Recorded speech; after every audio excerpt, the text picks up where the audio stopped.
We will email you the recording and the slides after the webinar. Please feel free to circulate these to your social networks. And an evaluation will also be circulated, so please take the time to share your feedback with us. So I'd like to introduce Emily. So Emily works within environmental health at Wakefield Council, and she's in the Here for Business team. So she's in her second year as an environmental health apprentice. She's very passionate about food safety and committed to raising awareness of best practice in food hygiene. So over to you, Emily. Oh, brilliant. Thank you for the introduction, Karen. And yeah, thank you for everybody joining today. It's always great to see many people with the passion for this topic. You know, it's a passion that I share and something I'm very interested in too. And again, yeah, like Karen said, the next 45 minutes we're going to be spending talking about all things food trends and food fads, leaving 15 minutes at the end for questions. Yeah, hopefully I will be able to answer any questions that you have. I will note that I can't see the chat. So again, feel free to type them in whenever you have them, but we'll get round to them at the end. And apologies because for some reason I look like I'm in the dark, even though my laptop is on full brightness and the room lighting is as good as it's going to get. So you will have to bear with me for that as well. Throughout the session, I'll be doing some polls, some little activities, just to break the session up a little bit. But yeah, again, just use the chat function to sort of get involved with all these important discussions. Now, the topics we're going to cover, again, food trends and food fads, but in particular, the risks associated with food trends. You know, I'll be describing the trend cycle, how it works, and hopefully you'll be able to balance the positives and negatives to food trends. You know, some we've seen previously that I'll be giving examples of, some current ones and future trends as well. So again, a little bit about me. I'm in Wakefield Council's environmental health team, specifically in the commercial services team, but that is better known as the Here for Business team. And we take that regulatory role for all food businesses in the district. So working in environmental health means having a lot of knowledge across a range of topics, whether that's from community protection to environmental protection, health and safety, the list really does go on. But in terms of food safety, it's our job to regulate all food businesses in the district and make sure the food they produce is safe for us as consumers to eat, and to create that safe and sustainable food system across Wakefield. We do this by providing training services, advice services, and work with lots of different agencies on both the national and local scale. So even my introduction does sound a bit technical, but like any topic, including food trends and food fads, it's quite easy to get lost in the regulatory sort of jargon. So I thought I'd start by doing a little dictionary corner exercise, by explaining some accepted definitions we'll be using today and clarifying some you've probably come across before, but maybe forgotten, or maybe better in the context we'll be using them today. So to start off, what is a trend? Well, a trend is a change or development towards something new or different. And that can be, you know, food, music, fashion, literally anything. Again, the list does go on. But what defines it from just any other product or pattern is that they have a pattern that can be analysed. So this is something that is done by market researchers or data analysts whose job it actually is to spot and predict trends, you know, spot gaps in the market, to try and make profit or come up with something new that fits what a consumer might want, often before the consumer even realises that is what they want. And, you know, when we talk about food trends, we talk about this notion of innovation and coming up with something new before consumers realise it, right? So this often leads to the development of new novel foods. So again, what is a novel food? Well, it's any food that was not used for human consumption to a significant degree within the UK or EU before that date there, so the 15th of May 1997. Now, again, that sounds very, very technical, but it basically means, you know, any food which is new on the scene or has maybe been around in other countries for a long time, but not necessarily the UK or EU. It can be a new food with chemicals or additives, even old foods that have just been produced in a new way. So a good example of that is breads, which are now treated with UV light to increase the vitamin D in the bread. So then we're intaking a lot of that vitamin D, which is really good for absorbing calcium for stronger bones and stronger joints, things like that. So the point of novel foods are that the products don't have a long history of being consumed. So it's our generation trialing and testing them out. You could argue that the long-term effects of consuming these foods aren't necessarily known, but lots of research is always being carried out to combat this. And I just think it's really cool that we're making history in real time by being the first ones to try these foods. And, you know, whether it's preference or safety or what the effects are going to be, we're the ones to find that out, which is always a good message to take away. So now I've done a bit of an introduction, I'll start off with the first activity. So how many trends do you recognise? This is where I'm going to convince you all that you are already experts on the subject of food trends and have probably seen or maybe partaken in some of these before. So again, just bob them in the chat if you know what they are, and we'll start the discussion off with this one. Some of these pictures might not do them justice, but I'll give you a couple of seconds to bob in the chat any ideas you might have. Again, it looks familiar or very similar to something, but with sort of an added bit of something on the top. That's my little hint. So I'll just give you a few more seconds to do that. And then I'll do the big reveal. So this one is actually a freak shake. So this is like any other milkshake drink you've probably seen before, come across before, but with cakes, donuts, and other sweet treats on top. Again, in this particular range, we've got Oreos and chocolate bars and lots of cream and chocolate sauce on top. So again, this would entice any person with a sweet tooth in to come and try. But I'm sure we can all agree that it's got way more energy, sugars and fats and things that anyone would need in one dessert. So something to look out for with that trend. I'll move on to the next one, which I think you will all most definitely recognise. An appliance, but which also led to a sort of food trend, which is, the microwave. So this is something that absolutely revolutionised food and food processing as a whole.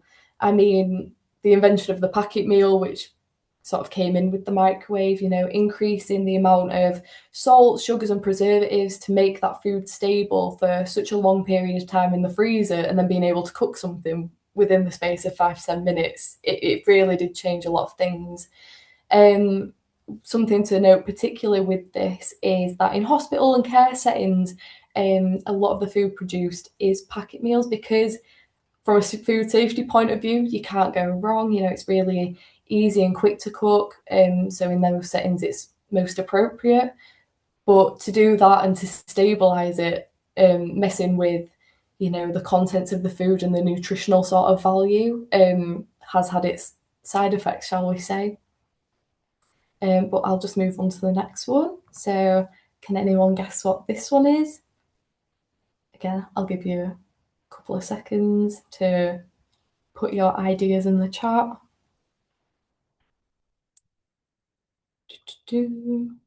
Hopefully some of you have got it. Again, unfortunately I can't see the chat, but hopefully some of you did manage to get it. That is craft beers or home brews. So this again was really, really popular, especially when the equipment you needed became widely available, that you could order online, the demijohn, you know, the wheat and flavourings and things to go into it. But a good thing to note with this is how easy it is to contaminate the alcohol drink. So it's very reliant on the person making the brew to remember to shake the bottle, you know, keep stirring it, mixing it, and adding the correct things that won't cause a chemical imbalance in the actual drink itself. We have come across some of these like demijohns and large glasses that you have to keep the drink in while it's fermenting, exploding because of the alcohol content in the bottles not being sort of sufficient for the size and type of the glass. And we have come across menthol poisoning where people have accidentally made alcohol which is way stronger than it should be.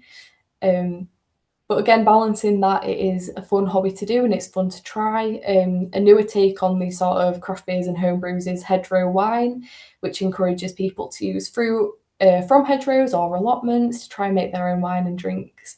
So again, it's finding that balance between safety and, you know, finding something fun and exciting and wanting to try it. I will then move on to this one, which is something, again, a lot of us have probably tried before, but maybe not in this format.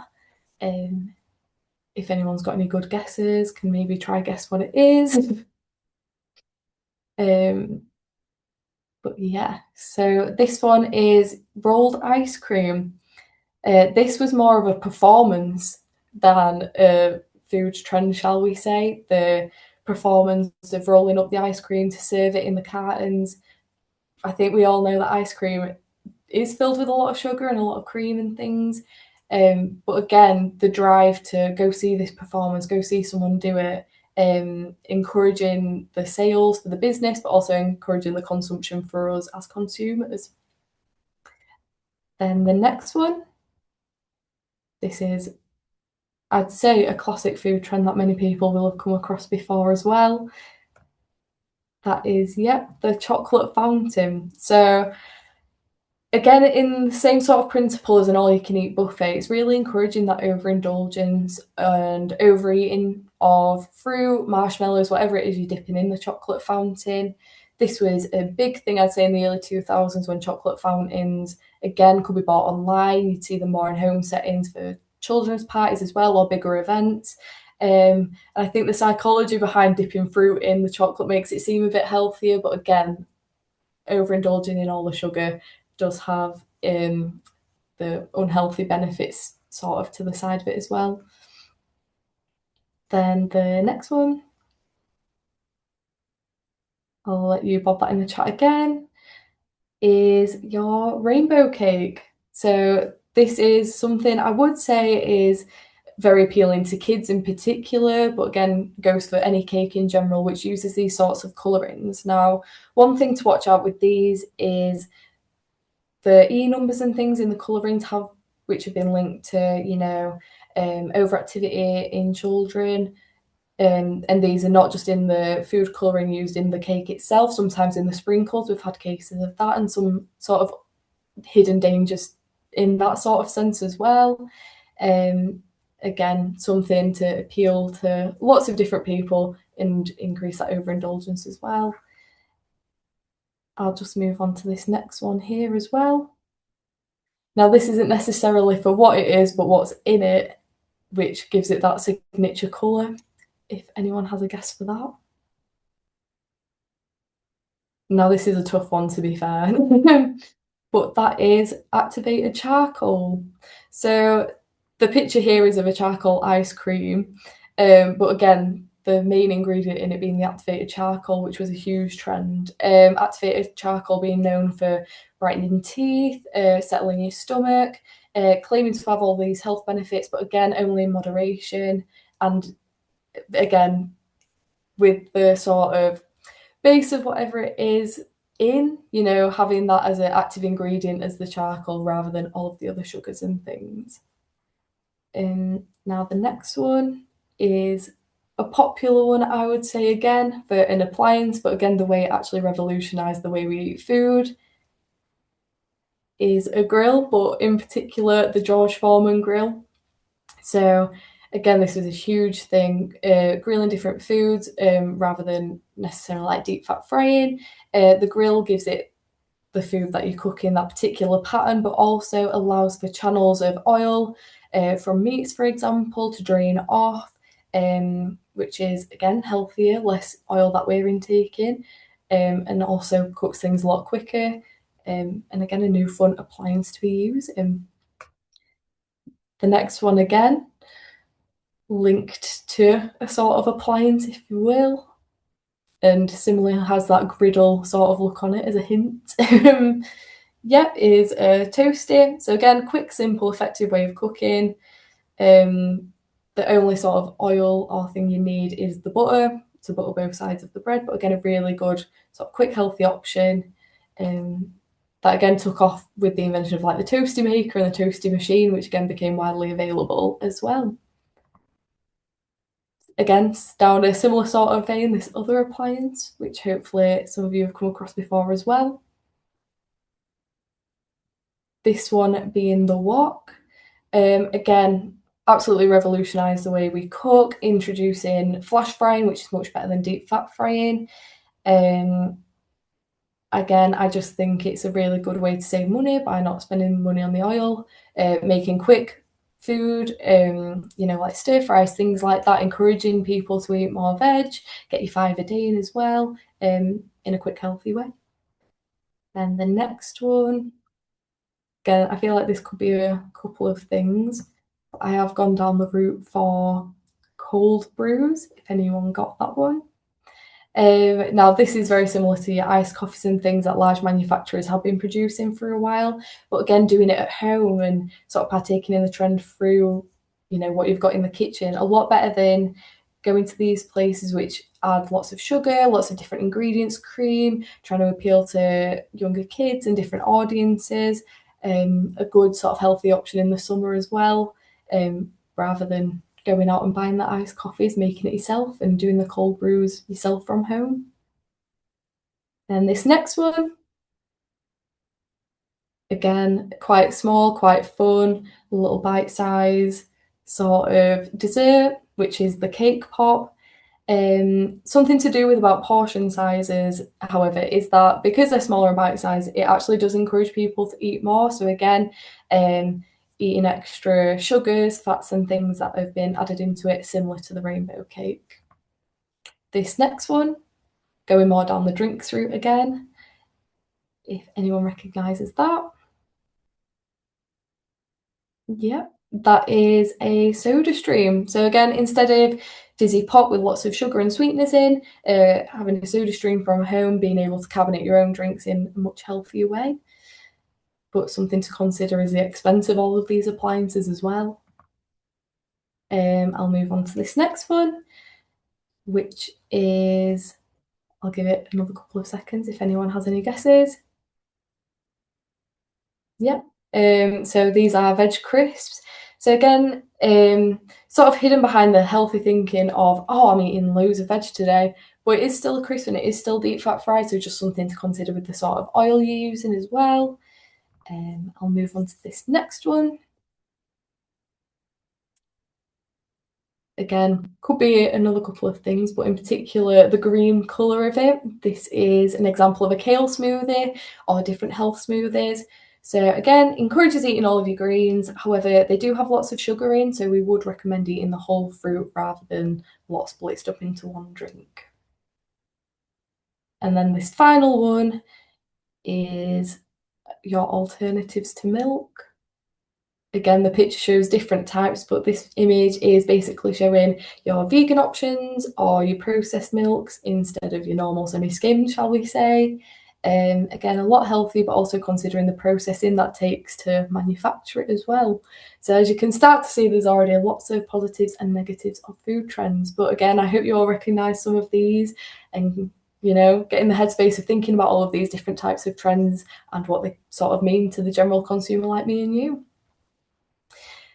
Now, thank you for all your contributions as well. I will just move on to this slide, which is all about the trend cycle. So I've already mentioned what the cycle of trends is, but what does it actually look like? Well, here's an example.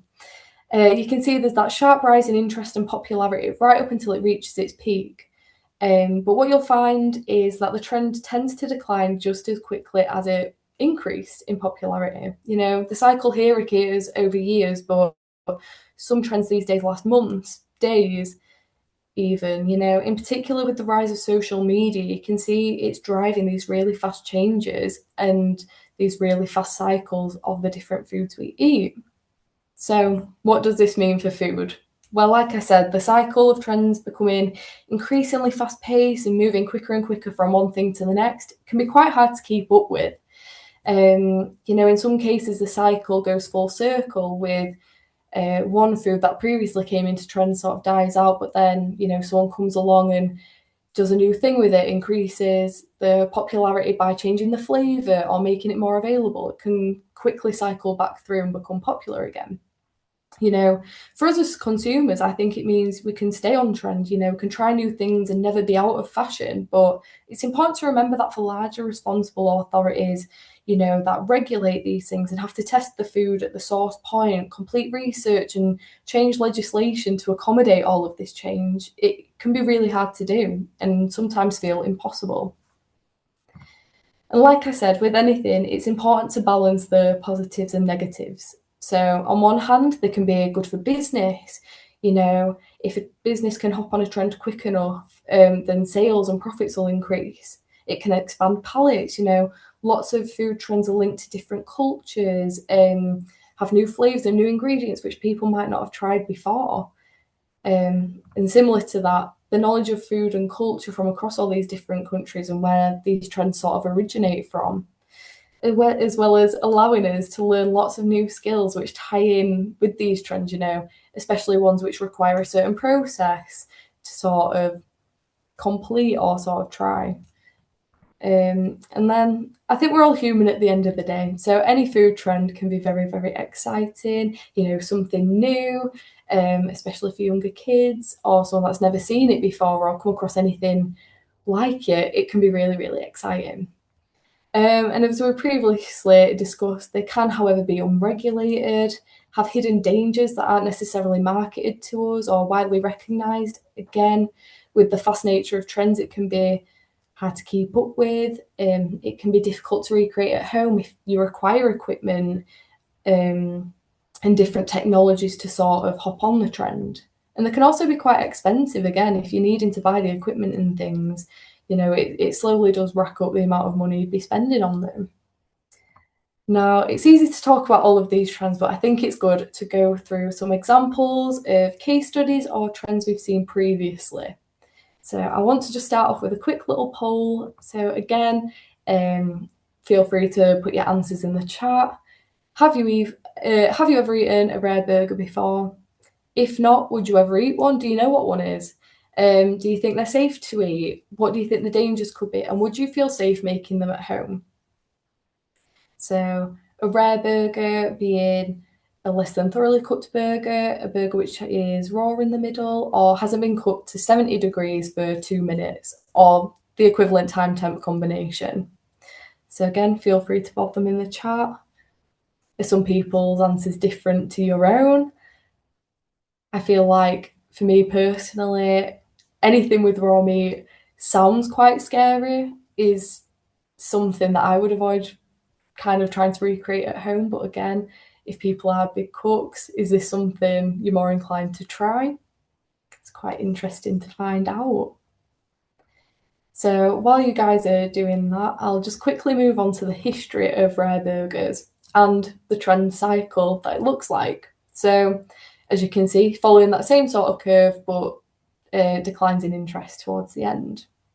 One of the earliest records of rare burgers was in 2012, in artisan restaurants down in London, different food stalls who were trying to take off from the smash burgers. That rose in popularity all through to 2017, where, it's not just in London anymore, it's throughout the country. Lots of different businesses saw how popular it had become and where the sort of profits could be made, doing their own sort of take on the rare burger. However, you can kind of see that after 2017, it sort of tailed off a little bit to present day, which is where we are now. But I've just put a little quote in there because it is one of the few dishes which have had quite the impact on UK food scene over the past few years. Rare burgers were a huge thing. I'm sure many of us have actually come across one before or tried one before. But again, can probably think, yeah, I don't see that many of them these days. But again, rare burgers, like anything, positives and negatives, do have some dangers, which I think it's good for you all to be aware of. One of them being the risk of E. coli. So, for those of you who don't know, E. coli is a group of bacteria that can cause an infection in your gut, urinary tract, and other parts of your body. However, most of the time it can live there without hurting you. E. coli is something in the environment, it's in water, soil, everything like that. However, some strains can make you feel very sick, give you diarrhea, vomiting, fever, in particular the Shiga toxin producing E. coli or the STEC one. Some of you may know this is the E. coli 0157, which is most likely to cause severe illness. And again, we've had many cases of them before. E. coli 0157 in particular has a risk of causing Huss syndrome, which is hemolytic uremic syndrome, a condition which can damage blood vessels, leading to anemia and eventually kidney failure, unfortunately. So again, thinking about who's risking trying to make these at home or who's trying them, you have to consider, any vulnerable groups going to be in them, young children, particularly under 5, or, at the other end, elderly, over 65 in particular, have that added risk factor. Pregnant women, people who are immunocompromised, the risk of E. coli is pretty significant considering the effects it can have. And it's good to note that it doesn't take a lot of E. coli organisms to make you ill. It has a very low infective dose. So again, increasing that risk of illness or increasing that risk you need to consider before making or trying a rare burger, shall we say. And again, a lot of you might be sat there thinking, rare burgers, like we can have a rare steak, in other cultures there's beef carpaccio or steak tartare. Why is it rare burgers that have this significant risk? So I'll just go through a little bit of the story. So all of those products that I've just mentioned come from the same cow, come from the same cuts of beef, but with your steak, for example, it goes through what we call the sear then shear method. So you get your cut of beef, which has all the E. coli on the outside, again, just from environmental factors like soil, the way the cow's been processed in the butchers, abattoir, things like that. However, when we're cooking the steak, you're going to see it every single edge of the outside, which is a bit that's been exposed. And you can guarantee that nothing in the middle has been exposed to the elements outside. So when you're making steak tartare, for example, or beef carpaccio, you then sear the edges, like I said, and then cut them off and then serve the raw steak in the middle, or rare steak, medium rare steak, however you like to have yours done. However, with a rare burger, we start with the same cow, which has the same E. coli risk. But instead of searing every single edge, we introduce the mixing process. Now, this mixes the outside, which has the contamination of the E. coli, in with the inside of the burger. So we can't tell anymore which bits have been exposed to E. coli and which bits haven't. So then when you go to serve the rare burger, the raw or the rarer bits in the middle still significantly have that risk in comparison to the rare steak. Now, again, like I said previously, I think a lot of people will see raw meat and be a bit scared of it. But if we do the next poll on our next case study, you might be surprised to see that even something like a slush drink has the same sort of hidden dangers. So same thing again, feel free to bob in the chat. Have you ever had a slush drink before? If not, would you ever have one? Do you think they're safe to drink, and what do you think the dangers are? So I'll give you a couple of seconds to do that. Again, while I move on to describe the sort of trend cycle of a slush drink. So in comparison to a rare burger, the slush drink has a bit of a different shaped trend cycle. It started in the late 1950s, where over in America, drinks had been left too close to the back of the fridge and became this slush-like consistency. This became quite well known, quite well liked, and increased in popularity until 1968, where we can say it sort of reached its peak for the time. It then slowly tailed off. However, in 2020, we could argue that when slush machines became readily available, particularly in COVID summer, a lot more people were uptaking slushes, and alcoholic slushes in particular, in beer gardens and things. That became its next peak. Again, I could argue that it tails off, but who's to say that it won't have another peak in popularity if another sort of development takes place with the slush novelty drinks? Now, the dangers with a slush drink in particular come with the glycerol content. Now, that's something you can't really ignore or replace, as that is what makes it the slush consistency. However, when we consider portion sizes of a slush drink, this is where some of the hidden dangers might not necessarily be seen. So here we have the average recommended serving of 385 millilitres, which is that plastic cup. Now, within that cup, there should be around 50,000 milligrams per litre. or equivalent to the milliliter content within the cup. However, what we see with a lot of businesses is that instead of the average cup, they're being served in these sort of styled ones. I mean, you've probably come across these if you've ever gone abroad to the coast, and these cups hold over 500 millilitres. So already we're increasing that content of glycerol.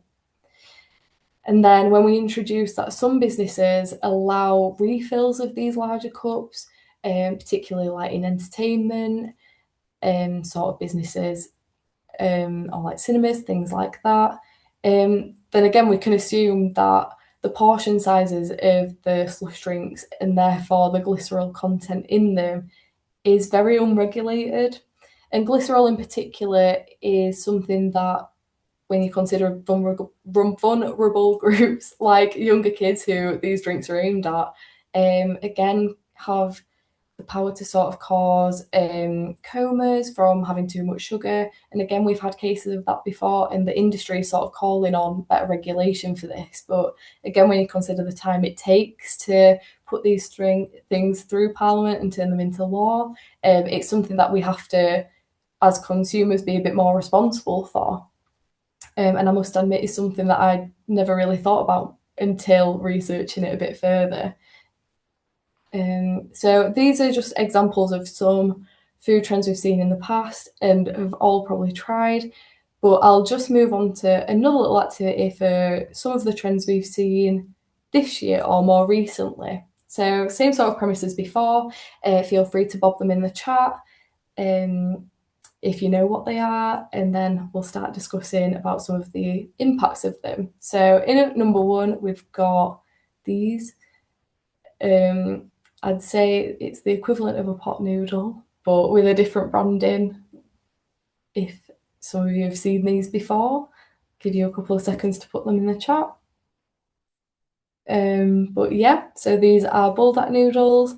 These are often imported from Asian countries and are now like popping up in our local supermarkets and other sort of corner shops. One thing to note with this is the labelling. So again, this comes under the remit of another regulating body, trading standards, but it's something we in the environmental health cover. All to do with allergen, the labelling needs to be appropriate and the labels need to show what ingredients are in. And often with imports, what we see is that it's in a different language. It can then be hard to cook them properly, which can, again, lead on to some other nasty things. In at number two, another sort of traditionally Asian dessert, but again became popular recently. You can now buy these from your local supermarkets. I'll give you a hint because this has no box to sort of tell you or guide you, but these are mochi ice cream desserts.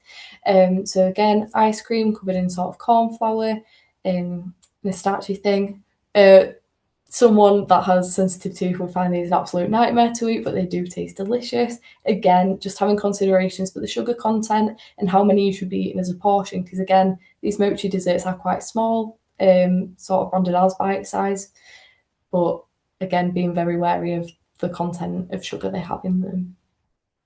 Then at number three, this one is a bit harder to tell, but particularly the tapioca pearls at the bottom might give it away. This is boba tea. So again, another traditionally Asian sort of drink, closely linked with like your iced teas and your iced coffees, combining the sugar and flavourings you would with a normal coffee with the boba tapioca pearls at the bottom. Again, something a bit different, really nice to try and quite exciting to make because they often do these boba pearl kits to make the tea from home. But again, a bit of a risk for younger children with the sugar content, and obviously the tapioca pearls at the bottom can be a bit of a choking hazard, so just something else to watch out for.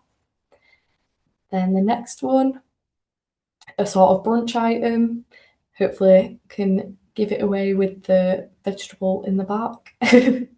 Or it might be a fruit actually. But yeah, here we've got avocado on toast, a really good source of healthy fats, sort of reflecting the brunch sort of trend. Again, I think with the way we live our lives now, it can be hard to have a very set breakfast, lunch and dinner. So sort of showing that move and consumer need to have something in between both of those meal times as your brunch. I'll quickly move on to this next one. So if anyone can guess that. Again, just bob it in the chat if you think you know. I want to have a little guess. So yeah, this one is hot honey. So this is an example of natural sugars and natural sweeteners in the honey, which again we really encourage, is really good, but a different twist and a different sort of take on it by adding chili. So this is again good for savoury cooking, to put on your chickens, meats, things like that. Another good example of innovation, sort of resurging the popularity of a product. This next one down here is one of my favourite food trends, or again closely linked to Asian traditions. I'll give you a couple of seconds to try and guess what that is. Considering what is in the picture, you might be able to guess that this is the seafood boil. So this is a trend that came around again originally from Asia, and the development of mukbangs. And instead of eating alone, people used to sit and record themselves eating, put it online, on social media, and it really took off and became a thing that everyone sort of wanted to try, and everyone across the world wanted to join in on. Again, with seafood, again, a good source of protein. People may think it's good, but with the portion control, obviously, it's sort of pushing that overindulgence of something, you know, filling yourself to the brim, like going a bit further than you might necessarily would want to. So that is the seafood boil. Here we have something a bit different as well. I can't say I have tried this food trend, but you might be able to guess what it is from the packaging. Yeah. So this is a dill pickle kit. So again, something that originated in America, but has started to come over here with these large dill pickles. You might be surprised to know that one of those packets has a portion of 4, even though it is just the one pickle. But again, increasing the sugar by wrapping them up in fruit roll-ups or fruit winders, as I think they're called over here, putting crisps with them and encouraging that sort of overindulgence. But in this time, a savoury product rather than a sweet one. Then this next one has been absolutely massive from last year, probably will continue to be a strong trend this year. That is the Dubai chocolate. So pistachio flavoured chocolate with some feel-out pastry in the middle to give it that crunch. One thing we found with the Dubai chocolate this year, again, is the authenticity side of things, and people claiming that this is the real authentic Dubai chocolate when it might not necessarily have been. So again, considerations for the market and where you're buying products from. And I'll just move on to this last one. Another absolutely huge trend, I'd say, is the matcha drink. So again, traditionally really good, really healthy, having the digestive benefits. But again, taking it and putting different flavours in which have a lot of sugar. So I will quickly move on to how trends can be used as a positive movement. You know, I think it's hard to get caught up with all the bad side of things, but there have been some really good ones. Again, most recently with the air fryer, you know, arguably the same as the wok, you know, using less oil, creating better ventilation in the home, and cooking things a lot cheaper and quicker was a really positive one. I found the same with veganuary, you know, eating less meat, which has been unfortunately often imported from places like Spain, and all across the world rather than beef that's been produced in our own country. Helps to reduce your carbon footprint and reduce emissions, you know, having health benefits. But again, pushing for whole foods rather than the ultra processed sort of corn products or meat supplements. And then finally, I've just had a little dry January one on for the money saving benefits and the health benefits of drinking less alcohol, which some people may have partaken in this year.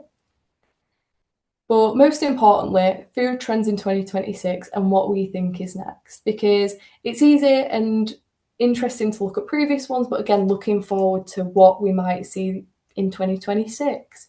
So here are some of my predictions, but I will say at the end of the day, it's quite hard to predict and hard to monitor the likes of what's happening on social media and what people will make popular.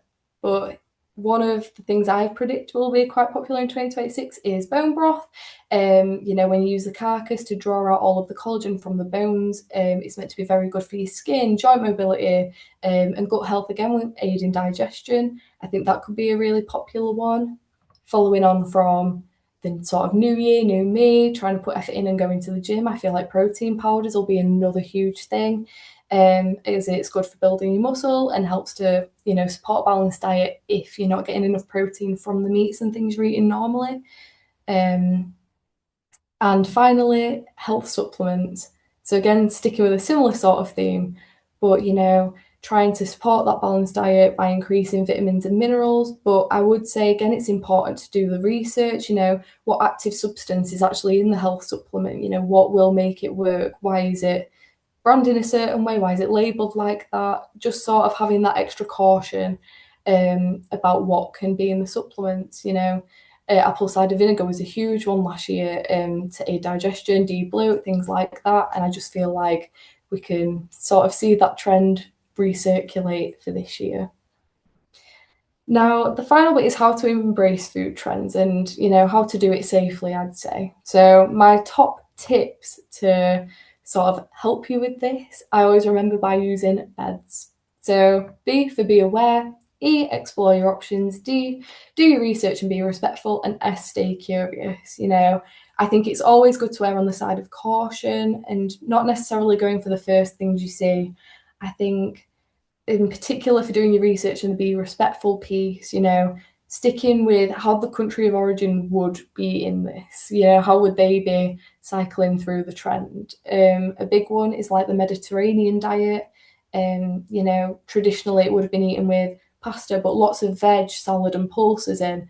I feel like the UK equivalent of this diet tends to have less of the veg and pulses in.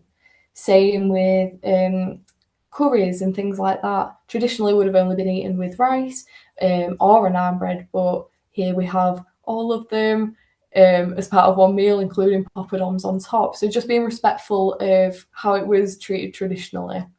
And the final one, arguably the most important, I'd say, is to stay curious. It's important to ask the question, to do your research, there's no harm in that. And I think it's a good thing to remember, the pressure, I think, of social media and wanting to buy the first thing you see or something's on a flash sale and to buy it, taking that step back and having that moment of, right, what is it trying to sell me? Why is it branded to me this way?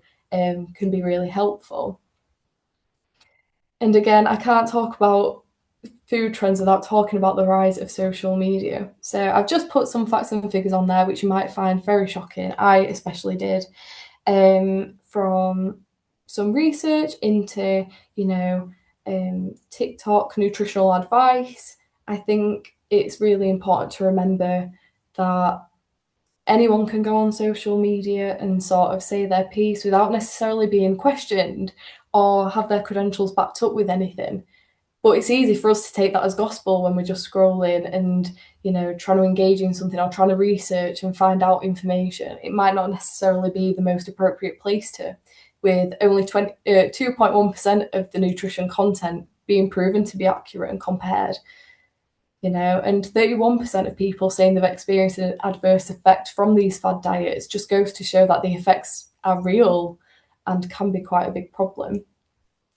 To combat this, we have, however, seen more research go into it, and one of my favourite things is the MyFitnessPal tool, which was developed in partnership with the Dublin City University, which have helped to develop these sort of red flag checklists as you're going through and seeing these sort of short videos or dietary advice, how to take a step back or what you should think is something to question a bit more. The secrets doctors won't tell you, lose weight without effort. A key phrase is just to sort of like keep you engaged in that video or engage you in what they're saying when not necessarily having factual evidence to back it up. Maybe that's not all there. Similar to this, the rise of AI is also really prevalent.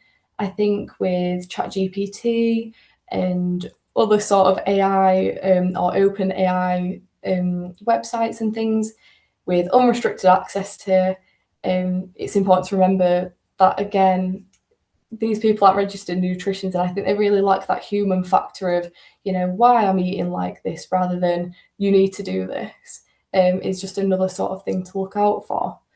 But again, there are positives and negatives to everything, and I think it's just important to use this as a platform as well to sort of just raise awareness about it and try get everyone to sort of take another look and another sort of step back before engaging in a food trend. And I've just finally left a little slide with some links on if any of you fancy. Like Karen said, these slides will be sent out afterwards. Yeah, to have another look into. But I will finally move on to any questions, and I'll pass it back over to Karen. Thank you so much, Emily. I hope everyone's found that really interesting and has posed some new information, maybe some challenge to our thinking. It certainly has to mine. It certainly helped me think about the pros and cons of what a new trend is, much more than perhaps I would have done. Hopefully it's made you have a think and made you maybe have some questions. Get some nice responses there, Emily, from your talk. So, that's brilliant. Are there any foods that people can see coming as a trend? Things that Emily hasn't mentioned, and are there any food trends that you've seen that you're a bit concerned about, which would be good to talk about? Yeah. So I'll just have a quick look at the chat. So I just mentioned, if I could just raise that, as with many food trends, the basis of foods, can come from good research, but they get misinterpreted. Somebody mentioned fiber maxing. Obviously, most people don't eat enough fiber. It depends how far you go and the way in which you introduce it, whether that's a good thing to do. You can eat too much protein. Same with anything, it's all got to be in the context of your diet. About to say moderation being really, really important, and using sort of like whole foods, again, increasing fibre in things instead of having white bread, going for the brown bread alternative or seeded, but again, being a bit more conscious of the decisions you make, and taking into account any of the good bits and the bad bits before deciding to do any of these. So one question we have had is, do you think certain age groups engage, it's just jumped so I can't read it anymore, engage with trends more than anyone? Yeah, I think it definitely goes back to sort of the use of social media. And I don't want to stereotype, but I would say young people, again, getting exposed to all of these nutritional content, nutritional advice on things like TikTok, Facebook, Instagram, it can seem quite relentless. And I think kids having phones and access to this quite young obviously affects the way they would maybe engage in these trends and engage in sort of these diets into their life, as they grow up. So I would definitely say that trends in general are aimed at younger kids, but especially when things are brightly coloured or, advertised in such a way that appeals to them as well. I feel like it can be quite hard to imagine that being geared to different age groups. When, things with like a nice cartoon character on the front of a box, like Cocoa Pops, to encourage them to eat breakfast or eat something chocolatey. And I think it's very interesting to see how big brands and big businesses market things in those ways as well. Yeah, I think you're right, Emily. The marketing can be very closely linked with the trends, can't it? And very targeted. Can we predict future trends? Do you see new things when you are out and about? It's a great question. Yeah, that was a really good question. Again, I feel like it's definitely the jobs of market researchers and data analysis to be doing these things. And I'm sure many of them do to try think about the next big thing, looking at what in the present is becoming really, really popular.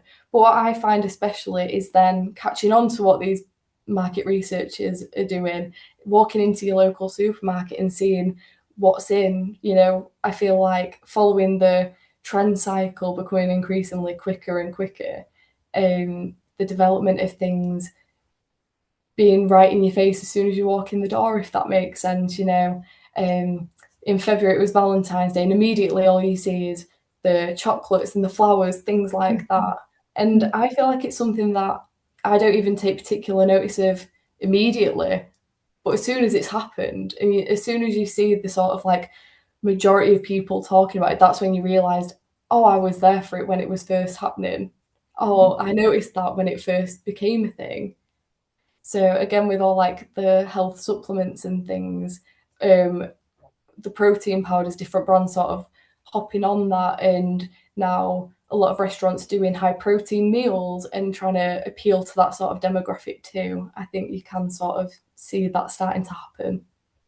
Yeah, I think somebody mentioned about the protein side of things and the effect that the obesity medications are potentially already having and will continue to have in this, certainly starting this year.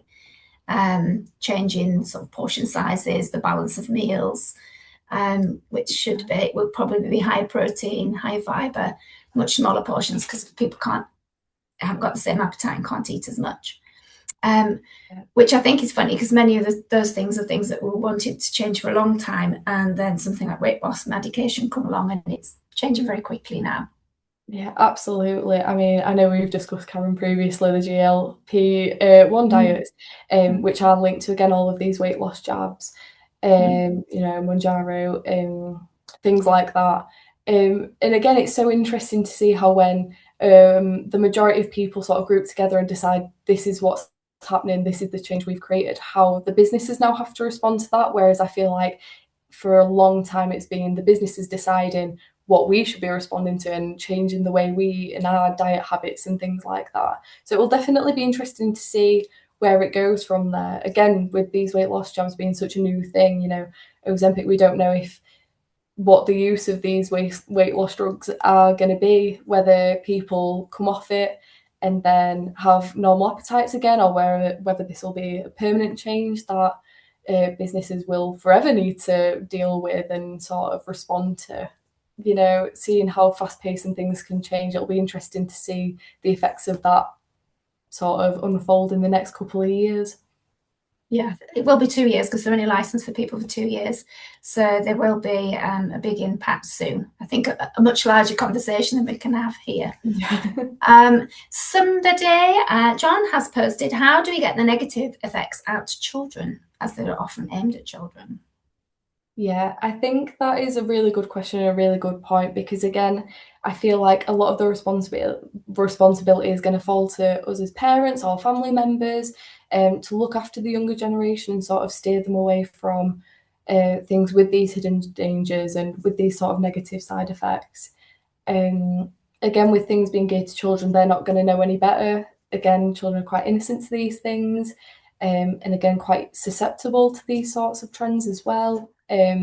Which again businesses sort of play on. So I think by having these sessions, by starting the conversation to talk about it with each other, give these top tips that hopefully a lot of you can take into daily life now, or just consider the next time you see it, we can start to slowly change and adapt for the better. Yeah, I agree, Emily. And I think if, perhaps something that we can do is, if somebody is going, oh, have you heard the latest trend? Sort of take an interest, by all means. Where did you get that information from? You maybe getting a little bit of a credibility check, and then helping people to assess, sharing that BEDS sort of way of assessing things, so that people are learning to have that critical appraisal for themselves, because we know the public generally aren't very good at that. We love a trend, but don't really want to find out if it's good for us or not. We just want to try it. Yeah. I think that's, somebody said about the bed slide. Can you pop that on again? Really useful acronym. Remember, we will share the slides again. You will get the slides after. Absolutely. Emily just pops that up. There we go. Hopefully that's up now. Yeah. And somebody else, perhaps as one of the final points, has put up about the protein fad. So a lot of the marketing has come up with the fact that protein-rich foods, another way to sell more things, and put it on cereals, breads, protein bars, all sorts of things like that. When actually there was a recent really good program on television, which was sort of saying the truth about protein. And a lot of these protein sources are highly processed. And then they're also like promoting really high protein when they're not much higher or similar to the original product, but they're asking a lot more money for them. So we do have to be very wary and check our food labels carefully. Yeah, absolutely something to look out for, and kind of goes back to the conversation around ultra processed foods, and sort of the positives and negatives of that as well. Because again, we've had some really big benefits from it, changing the way we manufacture food, lasting longer, and all of these other things. But again, having to add these additives, sort of sugar, extra salt, things like that in, and the negative effect it can also have. And like we said, again, with the marketing, it's not always necessarily in your face saying all of these things. It will brand it as the best thing, and you need to have it, and we're on a deal, and it's high in protein, it's got all of these good things for you. But having that knowledge to step back and be like, oh, is it really giving me the full story? Where can I find out if it's true or not? Where can I find these things? And again, using that checklist, I think, is a really good source to help with that. Yeah.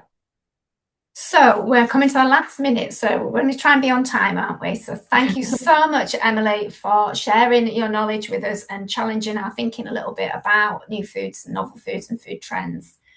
Thank you all so much for joining us today for this webinar. We hope you found it really interesting and stimulating. Please remember to fill in the evaluation, which you will receive by email. Feel free to share the recording and the slides with any of your networks. We'd love that. The recordings will be available on the Wakefield District Good Food Partnership website indeterminately for people to watch. There are other recordings on there already. So that's the end of the webinar. So goodbye